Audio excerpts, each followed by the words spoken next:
None turahimbaza abatagatifu Anselme na mutagatifu Silivia. Ubwo nanjye Dani Yoneri TV. Reka turi mu mateka ya mutagatifu Anselme, umwepiskopi n'umwarimu wa Kiliziya. Anselme yavukiye Aosti mu Butaliyani hagati y'umwaka w'1933 n'igihumbi na 1934. Ababyeyi bari imfura zikomeye kandi zikize cyane, byongeye bari n'abakristu beza rwose. Kuva igihe akiri muto, Anselme yanyuzwe n'imibereho y'abamonaki, agora yifuza ko ababyeyi bazamwemera kwiyegurira Imana. Akiri muto, ubutwe bwabanje kumujukisha irari ry'umubiri. Yaje kwisubiraho ubutazasubira inyuma, yujuje imyaka 22. Yatorotse iwabo ajya kwiyegurira Imana mu Bufaransa.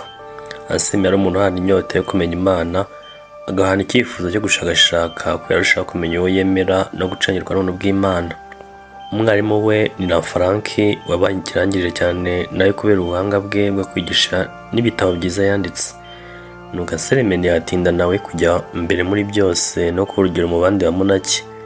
Uretse rero ko hari intangarugero mu bandi bamonaki n'abepiskopi bo muri Normandi no mu Bwongereza, bakundaga kumugisha inama.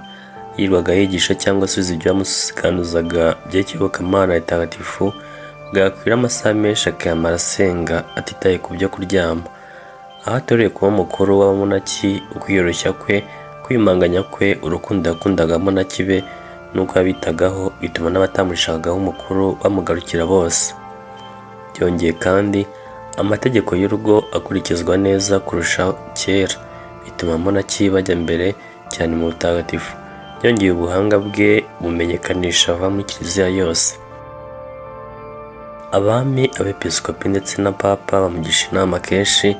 Na Franki, umwepiskopi wa Canterbury n'umwarimu we wa kera apfuye, umwami w'Abongereza yemeza Anselme kumuzungura. Umwami yarafatanyije n'abapadiri n'abakristo bose kuyimuhatira. Mu mwaka wa 1993, Anselme yaturiye ku mwepiskopi wa Canterbury mu Bwongereza, niyo ntebe nkuru y'ubwepiskopi mu Bwongereza. Yabaye umuntu w'Imana koko, arangwa n'ubwitonzi bwinshi, nuko arwanira Kiliziya ishyaka. Mu nyandiko ze, mu nyigisho ze, yabwiraga imbaga y'Imana mu ngero nziza z'ibikorwa bye no mu masengesho ye. Yihata kugandukira Imana cyane kuko benshi ubukristu bari babudohotseho. Akoranya kenshi abakuru ba Kiliziya y'Ubwongereza mu nama zikomeye, bimufasha kugorora byinshi bitari bitunganye. Yakoreye Kiliziya, arinda kunigwa no kumirwa n'ubutegetsi bw'igihugu. Igihe umwami w'Ubwongereza ashatse kugira Kiliziya igikoresho cye, Anselme yamubereye ibamba aramuhakanira. Nyuma ndetse birakaza umwami, anyaga Kiliziya ibintu byinshi yari ifite. Aca Anselme mu gihugu, nuko ahungira i Roma. Papa Urubano wa kabiri aramwakira, amugira umunyamabanga we.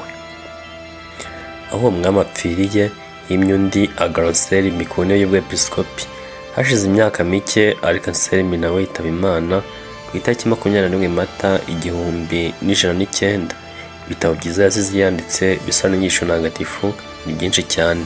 Ni nayo mpamvu yanditse mu gitabo cyarimo ba Kiliziya.